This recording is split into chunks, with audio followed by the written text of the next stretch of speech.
Hanap lang tayo ng maganda-gandang pwesto. Papakita namin to sa inyong bagong arrival natin na sasakyan na napakagwapo. As in, napakagwapo niya. And napakasarap gamitin, napaka-comfortable gamitin. Mamaya na kayo mag-comment regarding dito sa sasakyan na to. Basta papakita namin to sa inyo kasi napakagwapo niya. Ito, konting idea lang. This is Mazda CX-5. So maybe some of you magko-comment, ang hirap ng pyesa niyan, ang mahal ng pyesa niyan. Well, totoo naman, kung sa mahirap na pyesa, I think depende yan sa basehan mo. Kasi kung i-compare mo siya sa Toyota, sa Mitsubishi, of course medyo hanapin yung pyesa ng Mazda. Pero available din naman siya. Marami na rin mga kasa ng Mazda, marami na rin mga unit ng Mazda. And although a little bit expensive talaga siya kasi hindi naman karamihan yung unit. Hindi naman siya kagaya ng Toyota na kahit saan makikita mo siya sa kalsada. But sa availability ng pyesa, marami ka rin makakuha, mga surplus, mga brand new. Kaya ito, silipin nyo to if ever magustuhan nyo.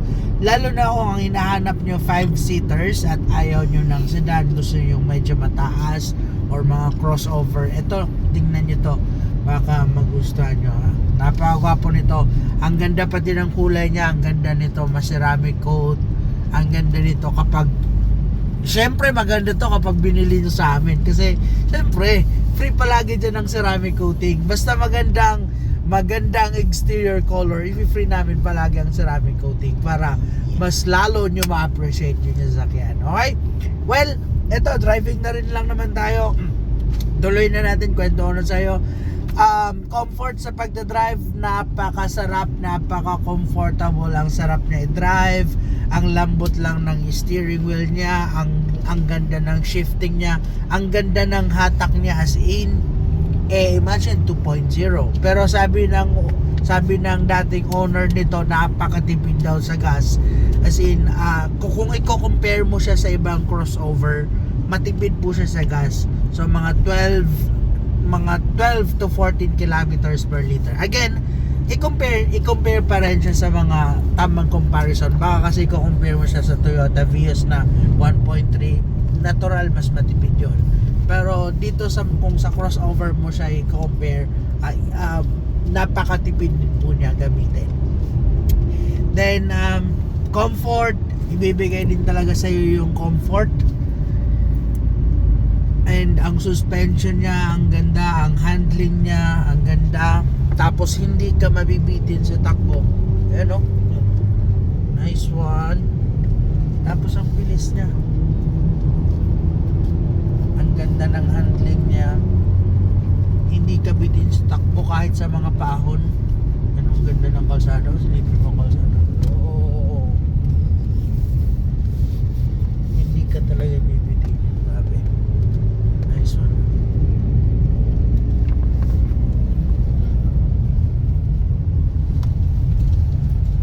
Nice. Ang taas pala nito. Saan ba ito papuntang kalsada na to?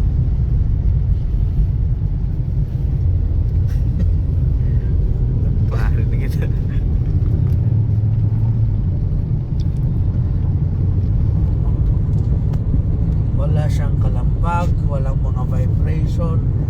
Kahit sa curve, ang ganda niya, ang ganda ng suspension niya, ang ganda ng balance niya. Tapos ito, may cruise control pala siya, hindi natin na-try. Pero syempre, i-try natin mamaya kung kakayanin. Pero feeling ko, working siya. Anyway, this is 2013 model na Mazda CX-5. And current odometer niya is only 68,717. Saan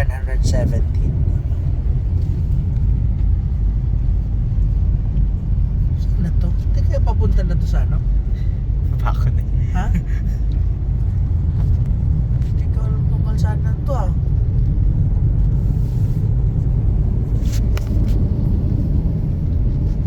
Ganda. Ang dami ng kalsada dito na. Anyway, balik na tayo at hindi na natin to kabisado. Pero may hanap tayo ng magandang pwesto dito. Parang may nakita. Ang ganda ng reverse ano niya. Ginaw. Malilim mo na na part. Or doon. Dito, ayan dito.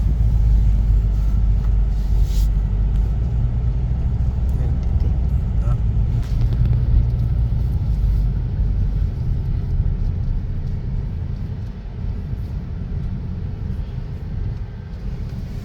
Pwede na dito mag-photoshoot diretso. No? Photoshoot na tayo. Diretso. Tignan nyo, handling. Ang ganda. Tapos, kita nyo naman talagang ang linis niya sa loob. Kahit 2013 model niya, napakalinis niya sa loob. So, kita mo kung gaano inalagaan siya ng ng owner. Makikita mo rin kasi talaga, usually, kahit ako makakasabi ang magmamay-ari ng ganitong sasakyan, alam mong hindi yung pabaya sa sasakyan.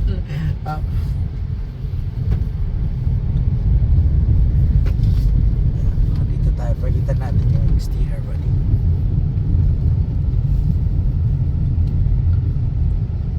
Ano? Dito, wag naman. Dito na muna sa interior. Dito muna tayo sa interior. Anyway, dito na tayo eh. Sa dashboard niya makikita nyo, ito siya, rubberized yung dashboard niya. Kaya ang ganda Tapos syempre, may airbag sa driver, may airbag sa passenger. And yung dashboard niya, ang ganda rin ng design sa infotainment niya. Although, ano ba to? Stock pa to? All original pa to? Naka-touchscreen na rin po yan. Ganda ng tunog. Yun. Tapos dito makikita nyo, meron siyang glossy part dito. Ito rubberized and center console niya may mga glossy part. Tapos ito na aircon control and naka dual aircon po siya. So pwede mo i-control kung dito sa side, sa driver side. Kung nilalamig yung driver mo, pwede mo painitin ang aircon sa driver side. Kung nilalamig daw ng passenger mo, pwede mo i-control doon ng aircon. Okay. Anyway, ano pa ba? Siyempre, power windows, lahat po yan. And yung side mirror niya, ang side mirror niya, kakaiba yung control eh. Yan mo, iikot mo lang to, left and right, iikot mo. Tapos pag inikot mo pa doon pataso, magko-close naman siya. O, diba? Ganda. Ganda ng busina niya. And ang handbrakes and center console niya. Tapos yung upuan niya, talagang naka-leather seats, original. Yan, makikita natin. Hanggang sa likod, ang ganda pa. Okay. Then, tara, silipin natin yung exterior. By the way, makikita mo, naka-deep dish mattings din yan para protected yung mattings mo sa pangilalim. Kaya sa interior pa lang alam mo ng alaga talaga yung sasakyan. Ang ceiling niya, ang roof niya, ang ganda niya, ang linis. Dito tayo sa second row.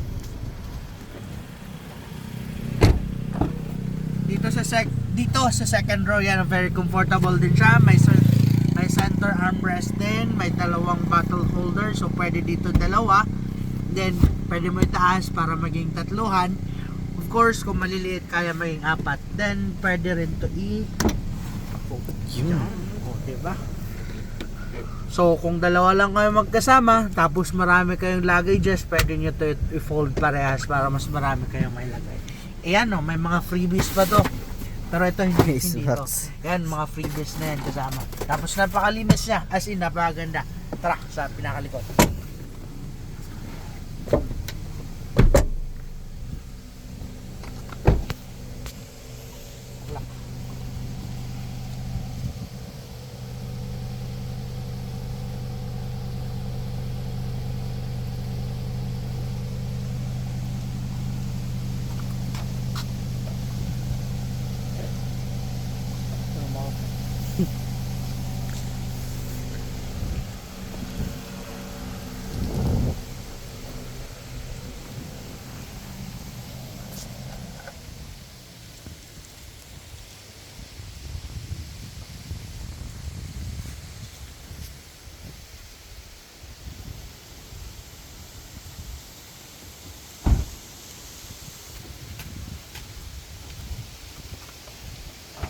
Yun, no, di ba?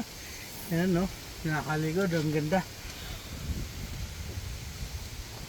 Tapos, syempre, yung reserve tire niya, andito pa. And ito, yung andito yung original plate niya. Yung green plate, kasi pinalitan na siya. Nakikita nyo, naka-white plate na po yan. Yan. O, diba? Okay. Exterior. Silipin nyo kung gaano kagwapo yan. Napakaganda, napakalinis. Meron lang siya, although hindi man ito maiwasan, meron siya mga konting dents. Pero very normal na yan sa isang 2013 model na sasakyan. Sa front niya, napakaangas. Ang ganda ng nguso niya, parang haba ng nguso. Tapos ang headlight niya, napakalinis pa. Hindi mo usually ang iba kasi nag-yellowish na, pero ito napakalinaw pa. Siyempre naka-fog light din po siya. Okay, silipin natin ang engine.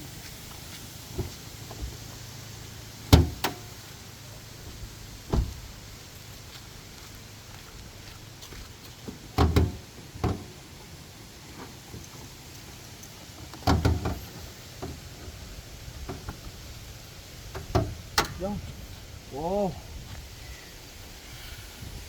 Sky Active Technology. Naalala nyo yung isang Mazda natin na Mazda 3 ba yun? Mazda 2. The same is Sky Active Technology. Ito rin po, ang ganda, all stock, wala pang ginagalaw, napakalinis ng engine, walang history ng overheat, walang history ng accident, kaya all stock po siya, walang ginagalaw, napakaganda.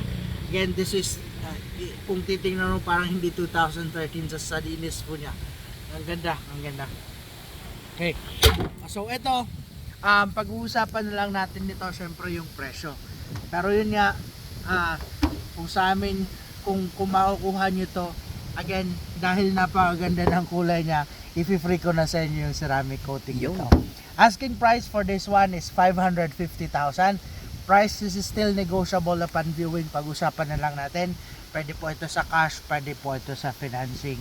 So market value nito, usually makikita nyo talaga, mag-i-start po yan from 480,000. Minsan meron pang 450. Pero minsan makikita nyo pataas po siya hanggang 550,000. So doon kami sa pinaka-top. Then pwede na lang po tayo mag-usap kung magkano ang magiging bawas. Basta i-free ko ng ceramic coating nito. Kahit yung transfer of ownership, i-free na natin para wala na kayong iisipin. So sa 550,000 all in na po yun. Kami na po doon bahala lahat. Well, meron mga magre-react sa presyo natin. 550,000 ako, aminin ko sa inyo, medyo mataas po talaga yan. Pero isusulitin namin yan. Lahat ng mga kaya namin ibibigay namin dito. Kung kaya pa namin yung free delivery, i-deliver po namin ito sa inyo. Okay? So, kung interested kayo dito, gusto nyo ito i-test drive, tawagan nyo po agad kami para masubukan nyo itong Mazda CX-5 na 2013. Napakagwapo.